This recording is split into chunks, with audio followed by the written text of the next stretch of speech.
concession can be ridiculously small, and you can still make it work because it's not the size of the concession that's critical, it's the timing.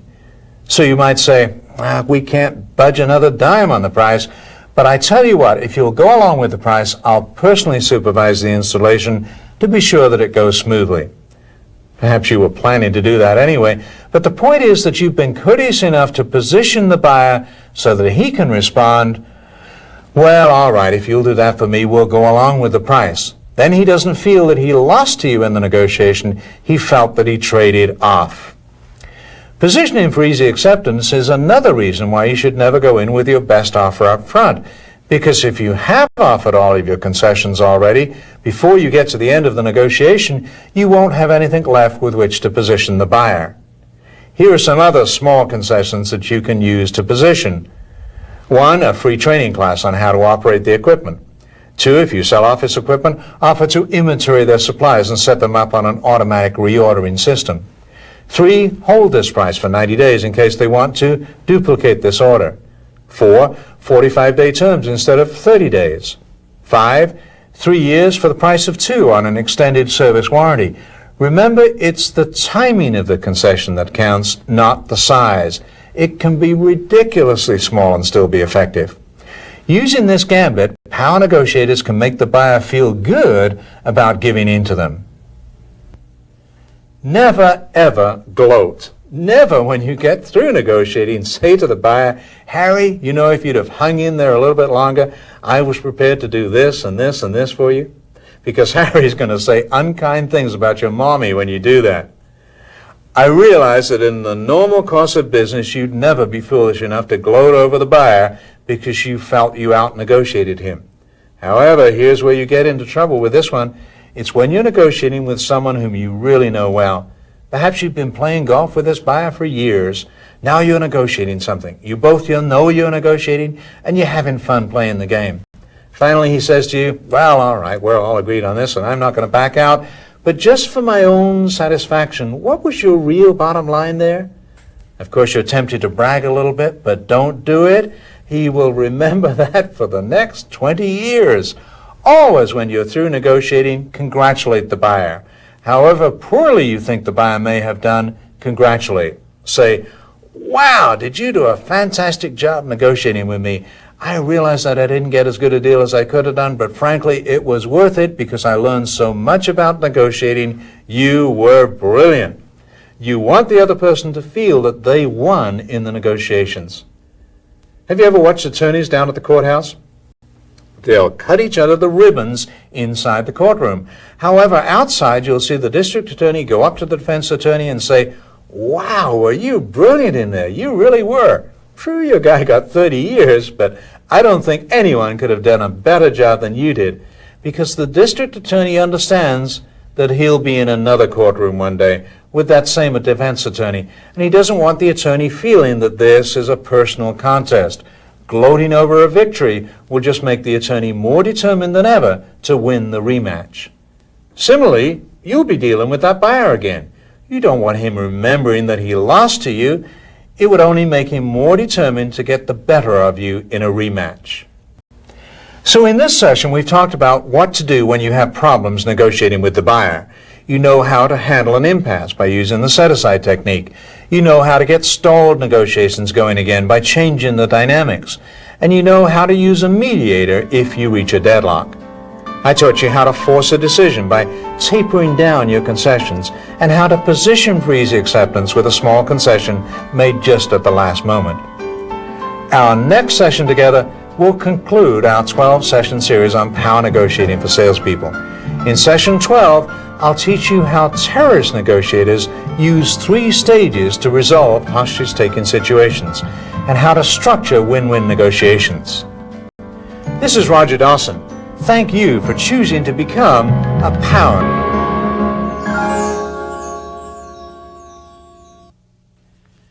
This is Roger Dawson. Welcome back to the 12th and final program in our series, Secrets of Power Negotiating for Salespeople.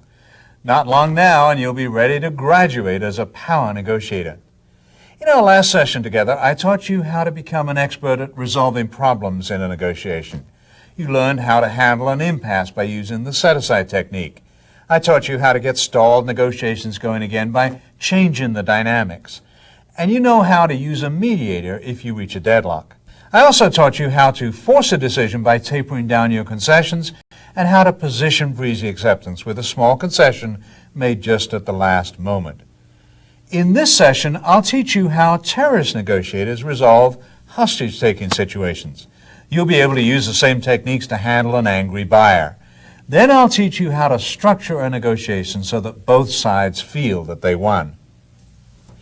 Let's talk about how to handle the angry buyer. Let's assume that something has gone wrong. The shipment was delayed, you accidentally overcharged them, they feel you lied to them, whatever. But the result is that you have a furious customer on your hands. If you'll learn to go through the 3 stages that I'm going to teach you now, you'll find that frustration over this kind of problem is a thing of the past, and you'll be able to smoothly resolve the situation. Several years ago, the mayors of the 442 cities in California asked me to teach them how to handle hostage negotiations. Let's suppose I said to them that you're the mayor of a small California city and you've been called into a terrorist situation downtown. There's a gunman holding a gun on a hostage in one of your buildings. Your police chief is a little to the right of Genghis Khan, so he's in favor of blowing the whole place apart and killing everybody in sight. Somebody hands you a bullhorn and says, "Okay, negotiate our way out of this one." One of the mayors called out, "Wait a minute, I only got elected by 47 votes. Of course, it's unlikely that you as a salesperson will ever be in that kind of situation. But if you can learn to handle a hostage situation, you'll be able to smoothly handle an angry buyer. The first stage is to establish criteria. Find out exactly what the other side wants to do, even when you're fairly sure that you won't like what you're about to hear. Find out exactly what it is they want, even if you cannot or will not make any concessions to them at all. Find out exactly what it is they want. Get them to establish their criteria. In the terrorist situation, they might want 5 minutes on a local radio station. It might be $100,000 or the release of some prisoners somewhere. Or it might be something that you are happy to give them. When O.J. Simpson was fleeing police, he surrendered in return for a glass of orange juice and the chance to use the bathroom. In the siege in Waco, Texas, David Koresh wanted them to broadcast a tape that he had recorded. I would have handled that differently. Instead of letting him give me the tape, I would have said, "David, we'll do better than that. You come on down to the radio station and we'll let you go on live."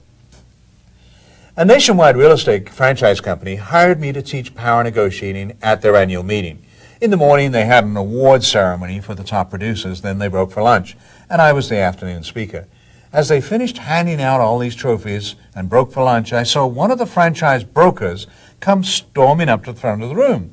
He grabbed a hold of the vice president of the company and yelled, "Well, you did it to me again. One of my top salespeople didn't get the trophy. How am I supposed to keep them motivated if you don't give them recognition?" He must have caught the vice president at a bad moment because he responded, "You know why he didn't get his trophy? Because you didn't turn your sales report in on time." "Yes, I did." "No, you didn't. You've been with us for 5 years now, and you've never turned a sales report in on time yet." And the fight was on. The people who had lined up to try and talk with the vice president started drifting away in embarrassment. And I started to time this thing to see how long it would take the vice president to find out exactly what the branch manager wanted him to do. 23 minutes went by. By then, they were in a screaming match. The branch manager was saying, "I'm going to leave the franchise. I'm going to pull all my salespeople out, and we're leaving." And the vice president responded, "If that's all the loyalty we've got from you, we're probably better off without you." A major escalation of the problem, when all that it really took was for the vice president to stay calm and say to the branch manager, "Wow, I'm sorry he didn't get his trophy. What exactly is it you would like me to do?" The branch manager would have responded, "Well, give him some recognition during the lunch break or this afternoon, would you?" Then the vice president could have replied, "If I do that for you, what will you do for me? Can I get your assurance that your sales reports will be in on time in future so this could never happen again?" That's the trading off gambit that I taught you in session 4, and it all would have been over. But we see that kind of escalation all the time, don't we? You walk into your office and 2 employees are arguing about something over at the water cooler. They look upset, so you go over to see if you can help. When you find out what they're arguing about, you can't believe what a petty matter it is. One of them borrowed the other one's stapling machine and didn't return it, and the whole thing blew up out of proportion. Or in our personal lives with our spouses and children. Something is said, the wrong response is made, soon the whole thing is flared up, and we never meant for it to get that bad. We just don't know how to pull back from the positions that we've taken in the negotiation. So that's always the first stage in any negotiation. We ask them exactly what they want us to do. Sometimes it's not as bad as we fear. Do you remember the Lufthansa airplane that got hijacked out of Frankfurt, Germany? The passengers thought they were going to get off in Cairo 3 hours later. Instead, they were hijacked, flown all over Europe, and then to New York and back. Finally, the passengers were released. One of them spots a Lufthansa official and goes roaring up to him. He's furious. He has missed all of his business appointments in Cairo and has been terrorized for 3 days by what he sees as Lufthansa's lack of security. Imagine what must have been going on in this official's mind in terms of what it would take to calm this man down. Fortunately, he knew the rule. Find out what they want first. Do you remember what the passenger wanted? Frequent flyer mileage.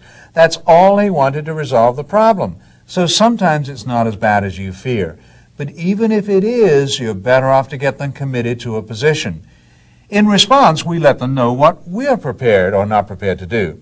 So in stage 1, we establish criteria. Stage 2 is to exchange information. Having established criteria so that each side understands exactly what the other side is initially willing to do, then we can go to stage 2, which is to find out everything you can about the situation. This is one of the most critical parts of any power negotiation, to probe for more information. I taught you in the last session how information is one of the most critical pressure points. Here we see that it's the second stage of every negotiation. Find out all you possibly can. Don't jump to conclusions at this stage. Ask for information. In the case of the terrorist situation, we want to know if this person is a member of an organized group. Have they ever followed through on this threat before? What religion are they? Is there a priest or a minister we can call in? Where is their family? Who can we bring in to help us with the situation? We get all the information we possibly can. Whenever you hear about a hostage negotiation where everything went wrong and people got killed, examine the news reports and see if this wasn't the problem, that the negotiators weren't able or simply didn't have the patience to find out more about the situation. One day a man was walking down Rodeo Drive in Beverly Hills with a gun in his pocket. Now, as you may have heard, this is not an unusual part of living in Southern California. Do you remember when we had the freeway shootings a while back? Overnight, we had bumper stickers on our cars that said, "Cover me, I'm changing lanes." So we're used to this kind of thing. The man walked into Van Cleef & Arpels, the jewelry store, and pulled the gun out of his pocket. The guard on the front door locked the door of the store with them all inside. Now, here's a multiple choice question for you. Was that A, dumb, B, stupid, C, idiotic, or D, all of the above? Understand that they now have a sign on Van Cleef & Arpels' lunchroom wall that says, "First you leave the store, then you lock the gunman in." The Beverly Hills Police, which trains by watching Eddie Murphy movies, called out every SWAT team in Southern California. Soon they had a gunman on the rooftop of every building and had this 2-block shopping street completely barricaded off for 3 whole days. The merchants were going out of their minds. They were losing millions. They were passing the hat trying to raise bail for this man. On the 3rd day, they finally had this young man in custody, and until they did, they didn't know his name. They hadn't gone through the information gathering stage. So first you establish criteria, and then in stage 2, you exchange information. Only when you've completed these 2 stages do you then go to stage 3, reaching for compromise, which is what most people think of as negotiating. To start looking for things that they might see of value, but which you're willing to concede in the negotiation because they're not necessarily of value to you, and vice versa. Follow these 3 stages of negotiation, and you'll see how what were formerly big traumatic problems now become easy to handle. Practice in little areas, too. For example, before my son got his own car, he used to come to me and say, "Dad, can I borrow the car?" And I might immediately jump to the defensive. Without going through the stages, I'd say, "No, son, I don't want you borrowing the car tonight. You can't have you borrowing the car every night. You've got homework to do." If I'd have gone through the 3 stages, I would have established criteria. Number 1, find out where he's going with the car. When will he be coming back? And then go to stage number 2, get all the information possible. Who's he going to be with? If he's going to a movie, what movie is he going to see, and so on. And then stage 3, reach for some kind of compromise that's acceptable to both of us, such as, if you do your homework first, I'll let you go, or possibly tomorrow night, I'll take you to a movie. But before I understood the importance of the 3 stages, I would jump to a conclusion. A big argument would start, and then I would find out that his mother had asked him to go down to the drugstore to pick up a prescription for her, and our relationship would have been weakened. So the next time you have an angry buyer on your hands, go through these 3 stages and see how simply you can calm him down and regain his trust. Understanding and applying the 3 stages of negotiations is so important to your success as a negotiator that I want to give you a little test to be sure you understand it. Fair enough? Let's say that you're spending Sunday at home. You're in your favorite recliner watching your favorite program on television. In one hand you have your favorite drink, and in the other you have the remote channel changer for the commercials. You are having a good time. Got the picture? Now, in the distance you hear a car coming at high speed. It is roaring down the highway, clashing through the gears. It swerves into your street and screeches to a skidding halt in your driveway. You hear the car door fly open and slam shut. The front door of your house bursts open. Your spouse storms into the living room and yells at you, "Well, you've done it to me again." What do you reply? If done what comes to mind, go to the back of the class. Done what is information gathering. That's stage 2. Never stage 2 an angry person before you stage 1 them, because it just aggravates the situation. Stage 1 is to find out what they want you to do. I can see you're upset, you say. Probably the understatement of the year, right? What is it you want me to do? Now, your spouse may say, "I want you to apologize to my mother." No problem, hand me the phone. You can handle this during a commercial break. You don't even have to put your drink down to resolve this problem because you found out what they wanted. You're not faced with a major negotiation. Now, on the other hand, they may say to you, "After what you've done to me, you better be thinking about taking me down to the Cadillac dealership and buying me that new Seville with the Landswood carpeting and the Burwood dash." This negotiation is clearly not going to be resolved in stage 1. Now you can move to stage 2. What on earth did you hear, which is information gathering? Not what did I do, you know what you did. But don't stage 2 an angry person before you stage 1 them, because it just makes it worse. So the next time you have an angry person on your hands, go through these 3 stages and you'll be amazed at how things will drop into place for you. To finish up this course on power negotiating for salespeople, let's talk more about win-win negotiating. Instead of trying to dominate the buyer and trick him into doing things he wouldn't normally do, I believe that you should work with the buyer to work out your problems and develop a solution with which both of you can win. Now, your reaction to that may be, "Roger, you obviously don't know much about the kind of selling that I do. I live in a dog-eat-dog world. My buyers don't take any prisoners. They eat their young. There's no such thing as win-win in my industry. When I'm selling, I'm obviously trying to get the highest price I possibly can, and the buyer is obviously trying to get the lowest possible price. How on earth can we both win in the negotiation?" So let's start out with the most important issue. What do we mean when we say win-win?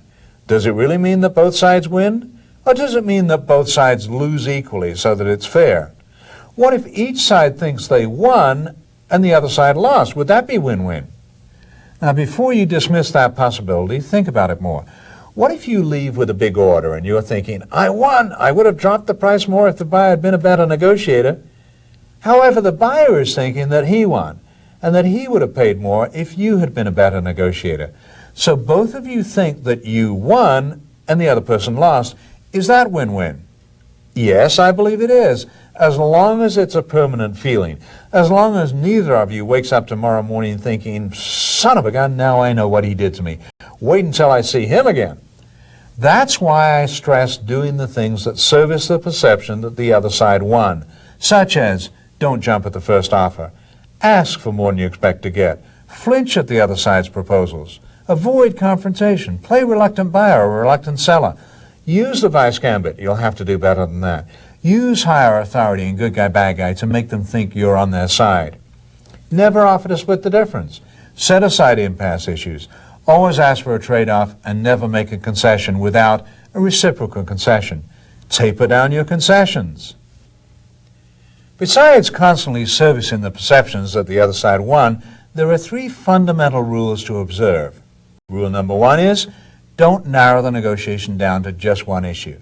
If, for example, you resolve all the other issues and the only thing left to negotiate is price, somebody has to win and somebody has to lose. As long as you keep more than one issue on the table, you can always work trade-offs so that the buyer doesn't mind conceding on price because you're able to offer something in return. Sometimes buyers try to treat your product as a commodity by saying, we buy this stuff by the ton. As long as it meets specs, we don't mind who made it or where it comes from. They're trying to treat this as a one-issue negotiation to persuade you that the only way you can make a meaningful concession is to lower your price. When that's the case, you should do everything possible to put other issues, such as delivery, turns, packaging, and guarantee, onto the table so that you can use these items for trade-offs and get away from the perception that this is a one-issue negotiation.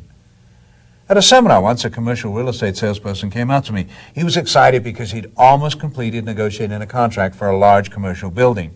We've been working on it for over a year, he told me, and we've almost got it resolved. In fact, we've resolved everything except price, and we're only $72,000 apart. I flinched because I knew that now, because he'd narrowed it down to one issue, then there had to be a winner and there had to be a loser. However close they may be, they were heading for trouble. In a one-issue negotiation, you should add other elements so that you can trade them off later and appear to be making concessions. In August 1985, FBI agents arrested Gennady Zakharov, a physicist who was a member of the Soviet delegation to the United Nations. The FBI had caught him red-handed, pardon the pun, as he paid cash for classified documents on a New York City subway platform. A week later, the KGB arrested Nicholas Danilov, a Moscow correspondent for the U.S. News and World Report. 9 months earlier, they had set Danilov up for such an opportunity by having a KGB agent dressed as a priest ask him to deliver a letter to the U.S. Embassy. Now the Soviets were demanding the release of Zakharov in exchange for the release of newly arrested Danilov, whom they had branded as a spy. Outraged by the blatancy of their move, President Reagan refused, and the incident began to threaten the upcoming arms control summit. Everybody knew that the fate of Zakharov and Danilov was insignificant compared to the potential for world peace at the summit, but by now both sides had dug into their positions and were blind to their mutual interests. It was a one-issue negotiation. Would we trade Zakharov for Danilov, or wouldn't we? President Reagan was adamant that he wouldn't be a patsy for the KGB. To the rescue came Armand Hammer, the chairperson of Occidental Petroleum, who had been doing business in Russia since the revolution. He knew that the way to break the deadlock was to introduce another issue into the negotiations so that the Russians could offer a more palatable trade-off. He suggested to the Russians that they also agree to release dissident Yuri Orlov and his wife Irina Vatilov. This broke the deadlock because Reagan, who had dug into his position of not trading a Russian spy for an American journalist, could find the new trade acceptable because it didn't violate his previously stated position. So if you find yourself deadlocked with a one-issue negotiation, you should try adding other issues into the mix. Fortunately, there are usually many more elements than just the one major issue that are important in the negotiations. The art of win-win negotiating is to piece together those elements like putting together a jigsaw puzzle so that both people can win. So rule one is don't narrow the negotiation down to just one issue. While we may resolve impasses by finding a common ground on smaller issues to keep the negotiation moving, as I taught you in session 11, you should never narrow it down to one issue. Rule number two that makes you a win-win power negotiator is the understanding that people are not out for the same thing. We all have an overriding tendency to assume that other people want what we want, that what's important to us will be important to them, but that's not true. The biggest trap into which salespeople fall is assuming that price is the dominant issue in the negotiation. Obviously, there are many other elements other than price that are important to the buyer. You must convince him of the quality of your product or service. He needs to know that you'll deliver on time. He wants to know that you will give it adequate management supervision to their account. How flexible are you on payment terms? Does your company have the financial strength to be a partner of theirs? Do you have the support of a well-trained and motivated workforce? These all come into play, as well as half a dozen other factors. When you have satisfied the buyer that you can meet all those requirements, then and only then does price become a deciding factor. So the second key to win-win negotiating is don't assume that they want what you want. Because if you do, you further make the assumption that anything you do in the negotiations to help them get what they want takes you further away from what you want. Win-win negotiating can only come when you understand that people don't want the same things in the negotiation. So good power negotiating becomes not just a matter of getting what you want, but also being concerned about the other person getting what they want. One of the most powerful thoughts you can have when you're negotiating with a buyer is not, what can I get from them, but what can I give them that won't take away from my position? Because when you give people what they want in a negotiation, they'll give you what you want. The third key to win-win negotiating is this. Don't be too greedy. Don't try to get the last dollar off the table. You may feel that you triumphed, but does that help you if the other person feels that you vanquished him? That last dollar left on the table is a very expensive dollar to pick up. A man who attended my seminar in Tucson told me that he was able to buy the company that he owned because the other potential buyer made that mistake. The other person had negotiated hard and pushed the seller to the brink of frustration, and as a final nibble, the buyer said, "You are going to put new tires on that pickup truck before you transfer title, aren't you?" That was the last straw that broke the proverbial camel's back. The owner reacted angrily, refused to sell his company to him, and instead sold it to the man at my seminar. So don't try to get it all, but leave something on the table so that the other person feels that she won also. The fourth key to win-win negotiating is put something back on the table when the negotiation is over. I don't mean by telling them that you'll give them a discount over and above what they negotiated. I mean do something extra over and above what you promised to do. Give them a little extra service. Care about them a little more than you have to. Then you'll find that the little extra that they didn't have to negotiate for means more to them than everything for which they did have to negotiate. Now let me recap what I've taught you about win-win negotiating. 1. Review session 6 again, the one on personality styles. Buyers have different personality styles, and because of this, they negotiate differently. You must understand your personality style, and if it's different from the buyer, you must adapt your style of negotiating to theirs. 2. The different styles mean that in a negotiation, different buyers have different goals, relationships, styles, and faults, and also different methods of getting what they want. 3. That winning is a perception, and that by constantly servicing the perception that the buyer is winning, you can convince him that he has won without having to make any concessions to him. 4. Don't narrow the negotiation down to just one issue. 5. Don't assume that helping the buyer get what he wants takes away from your position. You're not out for the same thing. Poor negotiators try to force the buyer to get off of the positions that they've taken. Power negotiators know that even when positions are 180 degrees apart, the interests of both sides can be neutral. So they work to get people off of their positions and concentrating on their interests. 6. Don't be greedy. Don't try to get the last dollar off the table. 7. Put something back on the table. Do more than they bargained for. If you do all of these things, your buyers will perceive you as a win-win negotiator. So now you're ready to graduate as a power negotiator. The skills you've learned will give you the power to command any sales situation so that you can smoothly get the best deal for you and your company. Far more importantly, these skills will give you the power to manage conflict in your life. From now on, there should never be a time when you lose control of a situation because of anger or frustration. From now on, you will be in control of your life. From now on, you may let yourself get angry or upset, but only as a specific negotiating technique. You will never be out of control. Even when it's only a simple matter such as getting your son to clean up his room or getting your daughter to go to bed on time, you will be in control. From now on, you will understand that any time you see conflict, it is because one or more of the participants does not understand power negotiating. Whether it's a husband and wife in an argument, a worker going on strike, a crime being committed, or an ugly international incident, Power negotiators know that it happened because the participants did not know how to get what they want without resorting to conflict.